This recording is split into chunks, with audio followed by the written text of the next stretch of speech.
This and this are not the same game, but is Millennia better? Hello there strategy gamers and welcome to my humble channel where I talk all things strategy games, and today I'd like to talk a little bit about Millennia, the demo that was available during the Steam Next Fest, which I'm sure you would have checked it out. You did, didn't you? Now, the demo was a great, demonstration of what the gameplay feels like, and as the thumbnail and title of this video says, it all feels very much like Civilization. If you're thinking, of course it is, hold on a second there. You see, the other Civ-Likes are taking a completely different route. Ara History Untold, which I recently covered, looks nothing like Civ. Humankind is pretty weird if you compare it to Civ, and is probably closer to Endless Legend, an old world which I love. Well, that's a game set in a shorter span of time and you don't really age up in that. But Millennia, oh boy, Millennia is really focusing on the different ages. But before I tell you about what I think about the demo, I need to share a little bit about the performance of the demo. If you were on an older machine, perhaps running on a mid-range RTX 30 series card, you might have experienced some bad performance. I did too. Running on an RTX 3060, not the beefiest of machines, you can clearly see the poor frame rate. But then when I played it on my laptop, which has an RTX 4050, which is close to a 3060's performance, not a hitch. So yes, this is an unfinished build that hasn't been completely optimized, but if you were wondering about performance, there you have it. Now, Millennia is probably the most Civ-like I have ever played, and I think that's the only time I could ever say that. This looks like Civ 5 with a bit of Civ 6 sprinkled in there, and it plays like Civ. But there's a couple of things I'm not quite sure how I feel about. Firstly, a rather small detail that actually makes a massive difference. You begin with your capital city already set down for you, which means you have absolutely no choice in where it would be on the map.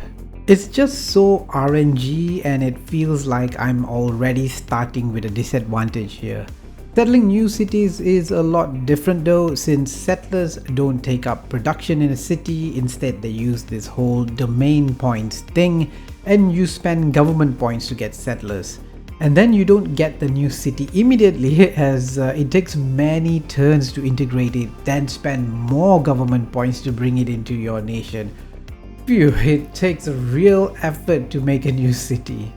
And it makes the whole expansion of your nation a lot slower, which actually I'm okay with, but it's a weird choice to not be able to place your first city. The other big thing which I feel is not so good is the lack of personality with your nations. You see, instead of Civ leaders, Millennia goes for a more customizable nation, a nation without the face of a leader. This might seem like a tiny thing, but look at almost 90% of Civ content on YouTube. It's Montezuma that, Gandhi did this. Leaders bring personality and character to your games. It's hard to empathize or hate a faceless nation. And especially knowing that nation bonus can be picked before you even begin your game. So there's no real purpose to playing any particular nation. I don't quite get that. At least not in what I saw in the demo.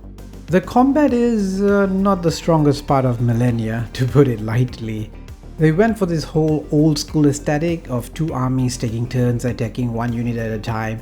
It's the most uninteresting combat I've ever seen in a 4X, and I question whether they should even bother having a combat screen. I'm pretty sure if given the choice, most players would prefer a result screen than this blast from the past.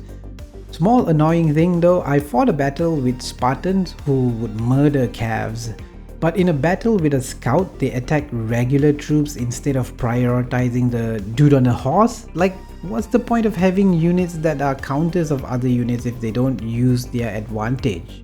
So the big thing in Millennia are ages. You begin in the age of stone and you move through the ages with some wildly different ones they call variant ages.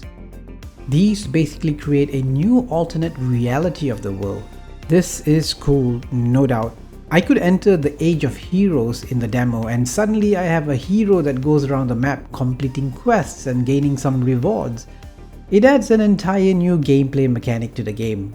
But even this isn't all perfect because the world moves along with you into the new age.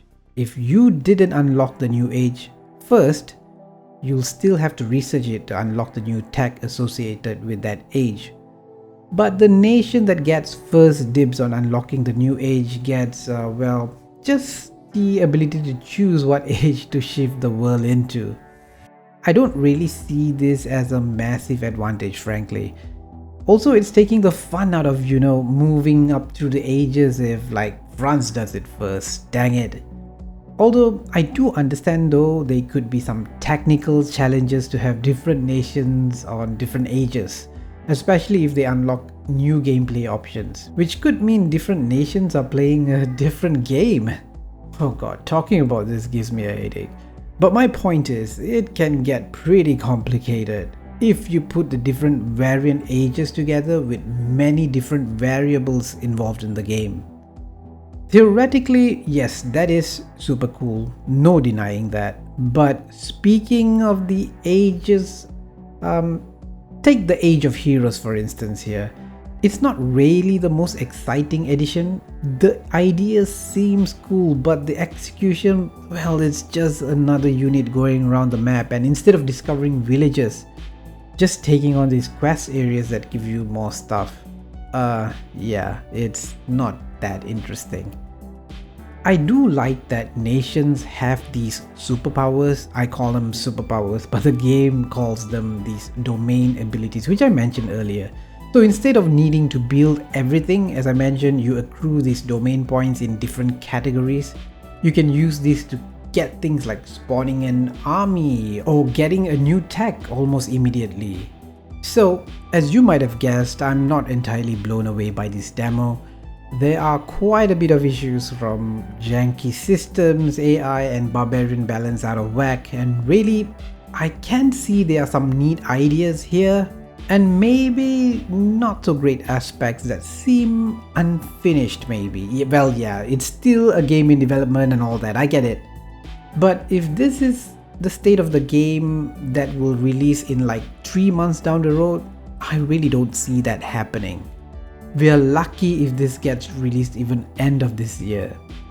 Unless this demo is a really old build, which I doubt it is too far behind honestly.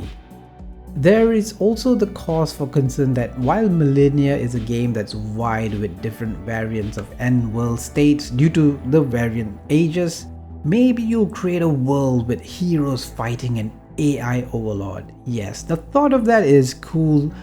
But as I mentioned, the execution of it, at least in this demo, it all feels rather shallow. I mean, what is the point of all these what if scenarios if the whole act of playing the game isn't really fun?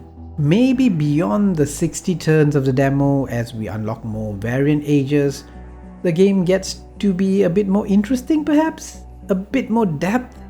But that's something I'm afraid I can't really know until I've played the release version. As it is, Millennia feels like a first rather rough iteration of an idea that hopefully will be given more depth and polish. And I hope before release rather than through, countless DLCs. I know what you're thinking, Paradox, just stop it. But please do tell me in the comments, what did you think of the demo? What did you like and what didn't you like about it? Would you give this game a chance at release? Are you sold or you've lost interest completely? And if you want to know what I thought about Ara History Untold, which is taking a drastically different approach from Civ and Millennia, check out this video. Thanks for watching, bye bye.